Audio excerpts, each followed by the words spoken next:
Welcome to Executive Insights for Life Sciences Innovators, and thanks for joining us. On this podcast, we'll explore leadership, innovation, and growth in the life sciences sector.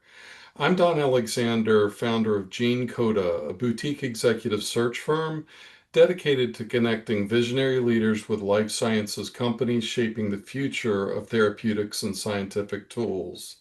On each episode, we'll dive into candid conversations with industry pioneers, uncovering strategies, insights, and real world experiences that drive success in our industry. If you're interested in presenting as a guest of a future episode, please scan the barcode image at the top frame of my video and follow the instructions.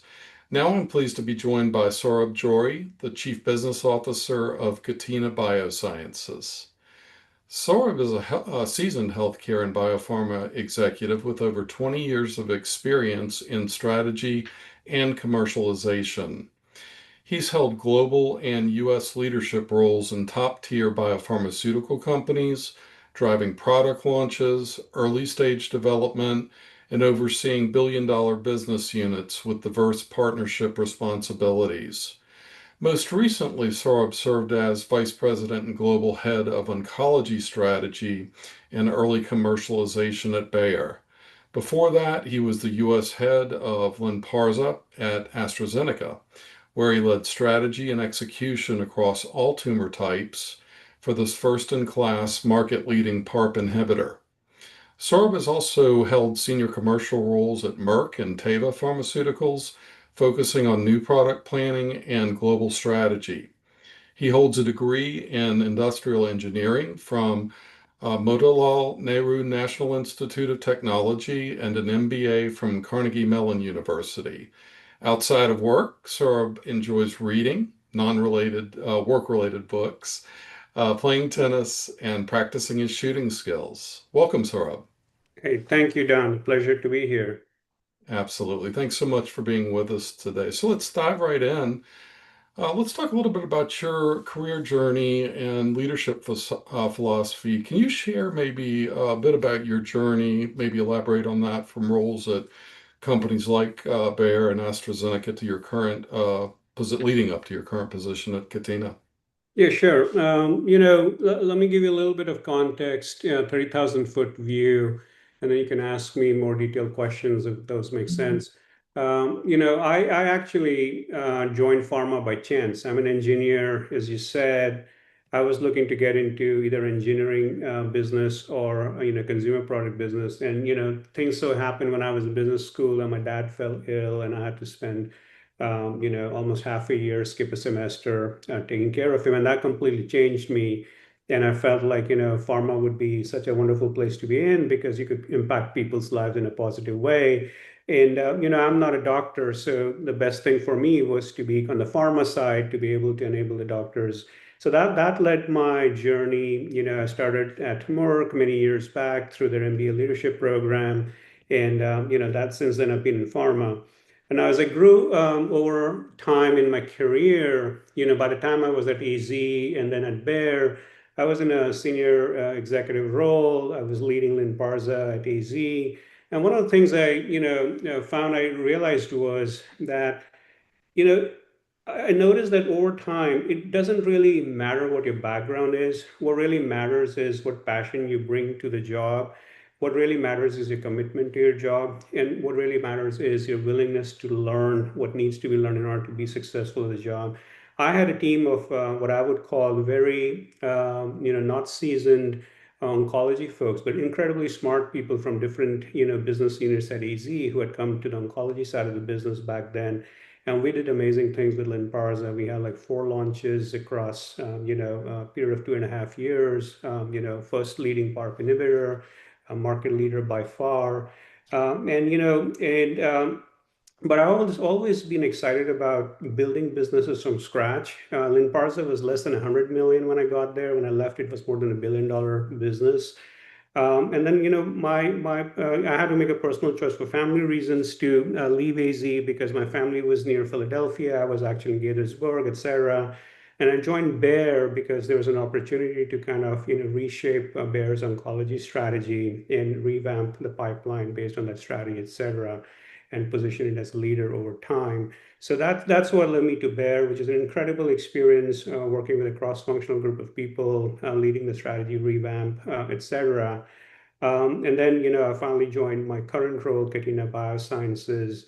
And then, one of the big things in making that transition was it was a combination of chance and planning, as with anything. And, one thing I realized was a lot of the innovation the last decade or so has started to happen in the biotech space. Big pharma now insources more than half of its, products or technologies from biotech, and it's only increasing.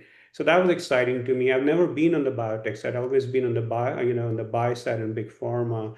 So I wanted to bring all the wealth of information and experience I had and help shape and steer something extremely nascent as a biotech startup with, three or four or five people and get that off the ground. And it's been an incredible journey. And, I'm delighted to be here today and see it grow. That's great, Saurabh. Super overview. Given your background in engineering and leading these larger, diverse teams and seeing the commercial growth, and now at a much smaller company, I'm curious how those experiences kind of shaped your approach, maybe to leadership in the biotech sector. Yeah, the one thing I would say is, you know, it's as a leader in large organizations, I think one of the most important things is, what I would call empathy, and it's really, really underrated sometimes because you want to motivate people, and motivation along motivating is not easy. You need to really understand what the drivers for an individuals are, what gets them ticking, what is it that they are willing to kind of lay on the line to kind of get done, right? Unless you understand that, you can't really motivate them. And it takes time and effort to build those relationships and motivate people. Having said that, once you have a motivated team, it's really important to set the vision, give them direction, and then step out of the way, get out of the way. Then you act as an enabler. The vision is set, people are motivated, and then all you have to do is make sure that you remove the obstacles in your team's path so that they can do what they're supposed to do. And then that's been a tremendous experience. It has led to, a lot of success for me in big pharma. I mean, I'm proud to say, people that have been on my teams, have followed me across companies sometimes, and so that, personally has been a sense of pride for me. But that logic applies, in startup environment too. You're working with people who are very different. These are people who are incredible scientists who have come up with incredible technology, but they don't have other skills. They're extremely motivated. So now you want to channel that motivation that has been all geared towards building that science, building that technology, but translating that into making something tangible, right? The so what, the translation of that motivation in the science and the technology to, okay, how can I now take this science and technology actually make an impact on patients eventually? That translation piece is, I think, the biggest gap in small biotechs or young biotechs. And with my experience in big pharma, where my job, living, breathing, sleeping every moment of my life was translating value for our assets for physicians and their patients, right? That became the fundamental crux of my responsibility to take that and then translate that into the so what. And one other thing I would say is working in big pharma with people across different, specialties, medical, legal, regulatory, R&D, sales, market access. You realize as a leader that good ideas are not, necessarily coming from, one function. There could be a fantastic commercial idea that comes from a regulatory person. There could be a fantastic, advice from a medical person that could actually change your impact, your strategy. The strategy of, brand is a brand strategy. It's not a marketing strategy. It's not a medical strategy. It's not a regulatory strategy. They're all parts of an overarching strategy. And therefore coming in a, small biotech environment, you leverage that learning because I'm in my company, I'm probably the only business commercial guy. Everybody else is being a scientific, PhDs, all right? But good ideas can come from R&D that have very big commercial implications. They can have very big, business implications.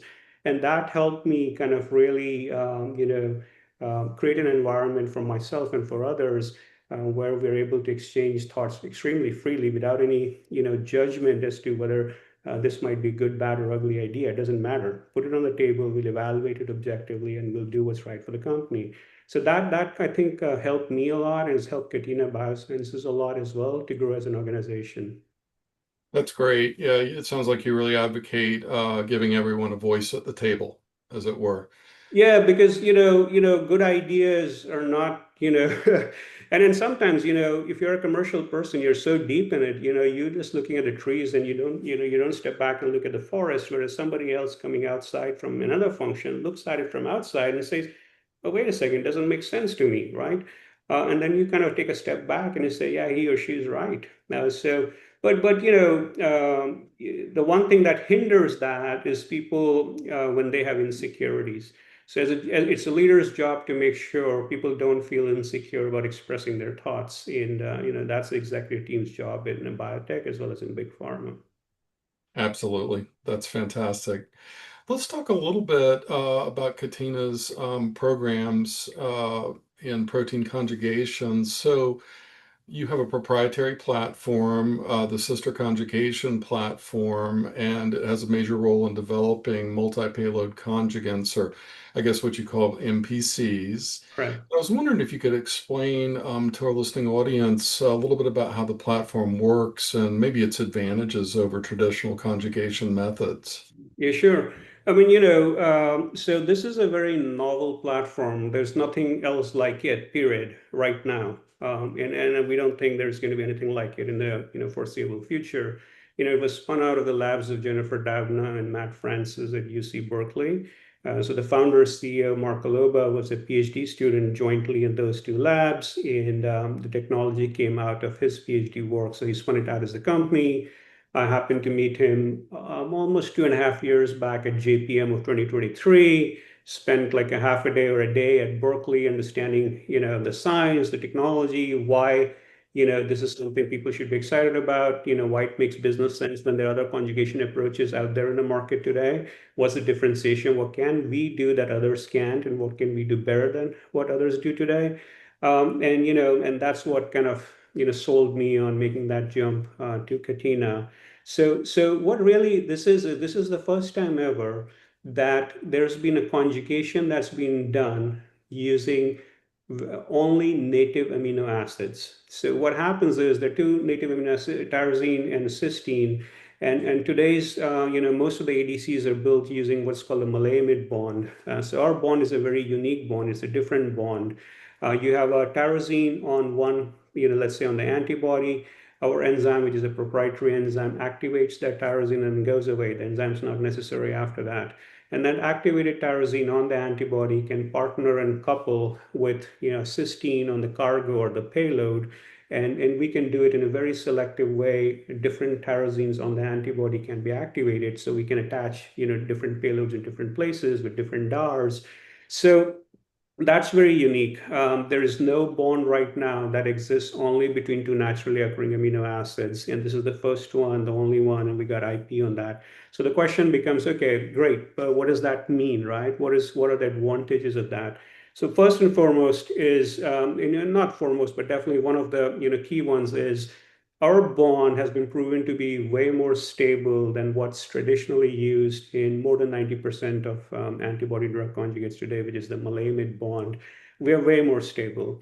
And if you look at ADCs and their side effect, profiles and why that side effects happen, a lot of it is driven by the fact that the payload, gets released. The linker and the payload gets released from the antibody prematurely. Right? Ours is a much more stable bond, and therefore that off, target release doesn't happen as much. So, we expect toxicity to be better from that perspective. The second thing that this allows is it's a very elegant and a simple structure. It doesn't need what's called artificial amino acids. It doesn't need branch linkers. It doesn't need cell-free systems. So what it does do is we don't have extra hydrophobic mass requirements because of that. So what it does is it's a very elegant, simple structure. And what that allows us to do is attach multiple payloads on the same antibody, for example, regardless of complexity and size of the payloads. No other technology can do that today. Technologies can put multiple small molecules, maybe two kinds of small molecules in a very complicated way, and there are others that have done that. But as soon as it comes to putting more than two small kinds of small molecules, or it comes to putting two kinds of different kinds of cargoes, a protein on a protein, a cell on a protein, a viral capsid on a binding domain, there's no technology that can do that. And we have shown we can actually do that both internally as well as in partnerships with pharma.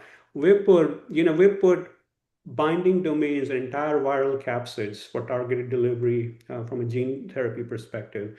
We've put binding domains on complete cells, and we've been able to do targeted delivery of that. But for an internal perspective, we're building what we call, multi-payload conjugates. We're starting with a couple that are two different kinds of payloads on the same antibody.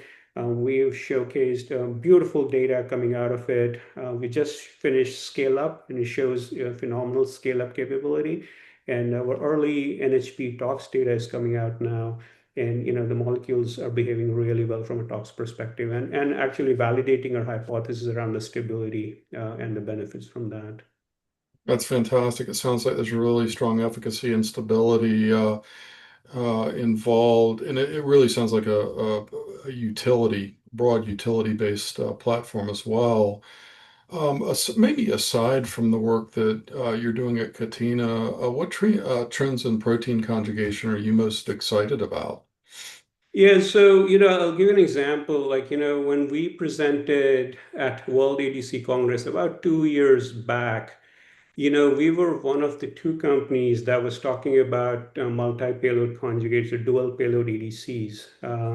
And then, fast forward to past December at the subsequent World ADC Congress, there were probably 15 people talking about that, And we're proud to say we're one of the leaders. We have data, in vivo data that shows complete tumor elimination in hard to treat, mouse models that even drugs like Enhertu and Trodelvy and Kadcyla have not been able to achieve in using the same mouse models, etc. So I think people have long understood that combination therapy is better than monotherapy in oncology in particular. That's why chemo has always been used systemically in combination. But there wasn't technology or capability to attach different kinds of chemo payloads on the same antibody. So now for the first time, the people are beginning to build, combine different kinds of small molecules on an antibody to do targeted delivery of combination therapeutics. That is probably one of the biggest, trends right now. The other thing that, and as I said, we can do it better than anybody else out there, and that's an open challenge. We have a tagline internally that we joke about, but it's in all seriousness. We say, if you can imagine it, we can build it. That's how confident we are about a platform. And going beyond classical, what I call small molecule payloads on antibodies, which is what is typically called an antibody drug conjugate. People are now exploring different kinds of cargoes on antibodies, etc. Targeted oligonucleotides, targeted capsids, as I said. And we are proud and excited to kind of be a leader in that and say, hey, we can actually build therapeutic structures nobody else can build today. But that's kind of the trend, using binding domains, whether it's nanobodies or SCFBs or antibodies, but kind of building that targeted delivery of therapeutics is become a big thing, and there's a lot of investment going in there, and big pharma is quite excited about that. That's great. That's great. Clearly a differentiated platform. Let's talk a little bit about scaling, funding, and business strategy, if we can. Talk a little bit, if you would, with us about the key milestones in Catena Biosciences' growth trajectory. Yeah, so I mean, Katina is kind of following a very similar path and a trajectory to what a lot of other successful startups have done. So, as I said, the company was formed about 3.5, 4 years back by Marco Loba. He started with a seed fund. That seed fund was around like 5 or 6, 6 or 7 million. That allowed them to, and at that point of time, it was Marco and maybe three or four other scientists, right? And then about 2.5 years back, I joined the company. And then 6 months after I joined, we had a CSO join Catena Bio. He's a very seasoned CSO with 18, 20 years of experience as head of oncology R&D at Amgen, and then Kite, and then Gilead, and all that. So now we had a core team of, the CEO who is the expert on the platform, the technology, and the conjugation, a CSO who's extremely seasoned on R&D and oncology, and then my background as a business, BD, corporate strategy, corporate development background from and most of my time has been in oncology. I would say 80 to 90% of my career in pharma has been oncology. So what we did was we relooked at, about two years back, we relooked at where the company was, what our strategy was, and we revamped the strategy. And we did a lot of work and thinking. And we said, look, let's go internally and pursue the antibody drug conjugate market, because we can build very differentiated assets using our technology with multiple payloads on the same antibody. And that's what we're doing internally. In the meantime, we're pursuing partnerships with big pharma to kind of expand our footprint into those other areas and other modalities I was talking about that are riskier, need more investment. We're a small outfit, so we wouldn't have the resources to do that, but we can do that in partnership with pharma companies. And that gives us non-diluted cash, gives us exposure to other modalities, and helps us generate data to validate the platform further, right? That brings us to, so that work's continued. It brought us to late last year, where we raised, another 6-ish million of seed extension. So now we have seed extension that are funds that allow us to go till late next year. And what we're going to do between now and the next raise, which is going to be the Series A, we're going to hit those inflection points, which is basically we got to get to scale up, and we got to get to our early GMP, non-GLP tox data from NHP studies. So with those two inflection points, we expect to raise a Series A that would allow us to then get to the next inflection point, which would be phase 1A and phase 1B that we expect to finish by sometime in 2029. So that's kind of the key thing here is when you raise the first tranche of funds, you gotta understand what is it that this funding is going to allow you to get to, and it should allow you to get to a certain inflection point where you can demonstrate value so that you get the next round of funding to say, okay, this is proven till this point of time. Now we're comfortable funding them enough to kind of get to the next inflection point, right? So it's kind of the mapping of the inflection points and how much money is going to take to get to the first inflection point, and how much to get to the next one, and then managing your budget to kind of make sure that that happens. That's kind of been how we've done it, and that's typically how most successful startups navigate it.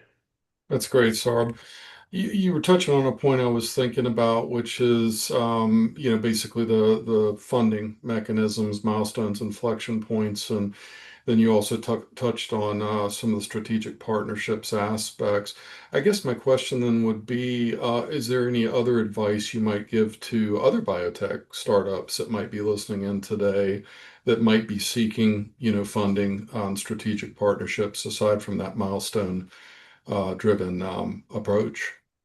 Yeah, I mean, so but there are a lot of things that we could discuss, but a couple of things come to mind. One, I think, is the generally applicable principle or thought, and it's not rocket science, but it depends on what experience you have, prior, and depending on that experience, you either do it the right or you don't do it right, right? And I'm going to talk about that. The other thing is. For people specifically who are kind of coming in from big pharma into biotechs, there's some kind of what I would call not watch out, but some considerations to kind of keep in mind. And it was a learning experience for me myself. So the first one is, any biotech comes into existence either because they have a fantastic molecule that they think could be a great therapeutic, or they have a technology that can build a slate of molecules or therapeutics. There is a reason to exist for that, small biotech, right? And people sometimes underestimate the effort, the thinking through, and the rigor that is required to distill the so what and clearly articulate it in a very compelling fashion, in the very early days. And in absence of that, you lose, what I would say, time and early traction with investors and other stakeholders, whether it's big pharma or investors. And you lose out on opportunities to do deals, you lose out on opportunities to do funding. And once you have been in front of an audience, whether it's an investor or a BD, opportunity through pharma, and you have kind of done a, let's say, suboptimal job of presenting your case, it's very hard to get a second shot because people look at, oh, we've been through them, right? We already talked to them. And there's so many startups, which is great from an innovation standpoint that there's so many startups sprouting. But they just move on to the next one. I've been on the buy side on big pharma, and we talked to like 80, 100, more than that, and then you're not going to go back if you weren't impressed by somebody unless there's some stellar data that suddenly comes out. So I think the amount of rigor thinking through, and if you had to spend money to get help, that's the one thing you need to spend money on the early days, to be very clear on your value proposition, the reason to exist, and in translating that in terms of value for the audience, right? For BD, there's a slightly different value. For investor, that's a slightly different value. So that's one thing. The second thing, which to me, even to me, was a little bit of a learning curve as I transitioned from big pharma. In big pharma, planning horizons and timing horizons are much longer, right? It's not unusual to plan 10 years out. In fact, that's an annual exercise, right? 5-year plans, 10-year plans. That's how, when I build strategy in a pharma organization, it's 10 years out. What kind of investments I'm going to put in, what the interim milestones are going to be, blah, blah, blah. In a startup, especially a young startup like ours, investors have put in money and they want to see the next inflection point. So they want to see what are you going to do in the next year, what is your inflection point. So if you're going to start talking about 5 years and 10 years out, it's an academic exercise for them. So your time horizon and your planning horizon has to be much more in the weeds, and it has to be very clear on what you're going to deliver in 6 months, and what and in 12 months time, let's say, that's going to get you to the next inflection point. And that's the lens you got to put on when building strategy or building, planning from a startup perspective. It's not rocket science. It makes sense totally once you think about it. It's very common sense. But if you're coming in from a big pharma world and have never experienced a biotech, that's a trap you could easily fall in. I fell into that in the early days. Absolutely. Shortened planning cycles in some Very short planning cycles, very focused, very narrow. That's great. Let's talk a little bit about your vision for the future. I mean, you have covered a lot with Catena's plans over the intermediate term anyway. But are there any other, I guess, upcoming projects or initiatives that you're working on that you're particularly excited about? Yeah, so without getting into the confidential details, we have three assets in our pipeline right now. Two of them we kind of declared the target. One is a TROP2 asset, which is our lead asset with dual payloads on that. We just presented data on that. That's amazing, showing tumor elimination in mice models, and we're doing an HP that's looking really good, and we scaled up. We have another asset that's in development. It's a GPC3 target, so that could be an HCC, a very high unmet need area. And a third one we're working on, kind of a rare tumor that is undisclosed right now, but that's in collaboration with another entity. So we have those three that we have outlined. As I said, we have had about three partnerships with top 10 pharma companies, research collaborations to showcase the effect of our technology on therapeutics that they want to build, which are much more complex therapeutic structures and not small molecule payloads on antibodies. Um, I mean, our biggest milestone now is going to continue to generate that NHP data and continue to scale up the process, and then start to raise our Series A come September. So that's when we hope to, formally kick off our Series A raise. We're going to be at Bio in about a week's time or 10 days time. And very excited. We have more than like 40 meetings on the books in the next 3 days. It'll be a lot of back-to-back discussions with a lot of people. Are very, very excited about that. So we're looking forward to actually do some more meaningful deals that could give us more non-dilutive cash and allow us to contribute to building pipeline for pharma as well. That's great, Saurabh. Are there any final thoughts or advice that you'd like to share with our audience? Maybe something I haven't asked today. No, I mean, I'll just, say one thing from my experience. I've spent 25-ish years in big pharma, a little less than that maybe before I joined Catena. And part of that was, I wasn't sure if I was ready to take the risk. I wasn't sure what the right time was. I wasn't sure what kind of company to go for. And I wasn't sure, did I have enough background and experience to, bring value to it. But one thing I learned was that in making that transition was helpful, it was a period of time for 2 or 3 years. I was talking to people who had already joined biotech from big pharma. I was talking to my mentors in the industry. I had begun to explore, what the fit could be, what the potential could be, what the risks could be. So I would say I had started planning in a very detailed fashion, though there was nothing concrete action coming out, but there was a lot of planning and thinking going back. So when the opportunity did present itself, it was relatively quick and easy for me to make a decision of yay and nay and make that move, right? And as they say, luck favors the prepared or whatever. So if you get an opportunity, and especially in biotech, the timelines are short and tight. Opportunity might come along and you might have to make a decision quickly. So, the more homework you've done on your transition, the easier that decision would be for you. Fantastic. One last thing, how can listeners connect with you, stay updated on Catena Biosciences developments? Yeah, I would love to. I mean, LinkedIn is an easy way. Ping me on LinkedIn. And my email ID is saurabh@catenabio.com. It's very simple. My first name at catenabio.com. Shoot me an email on that. I'm going to be at Bio. If you are going to be at Bio, would love to catch up and chat. And then through you, if somebody reaches out to you, and please feel free to share my, contact email and information. Happy to, connect. Would love to connect because that's the lifeblood of biotech and big pharma. It is indeed. Saurabh, thank you.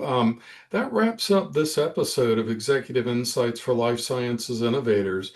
I appreciate you tuning in and hope you found today's conversation valuable. If you enjoyed the discussion, please be sure to leave a note, a review, and share it with your network. And please also mark your calendars for June 20th at 1 o'clock, where we'll host Larry Tiffany, CEO of GenRab.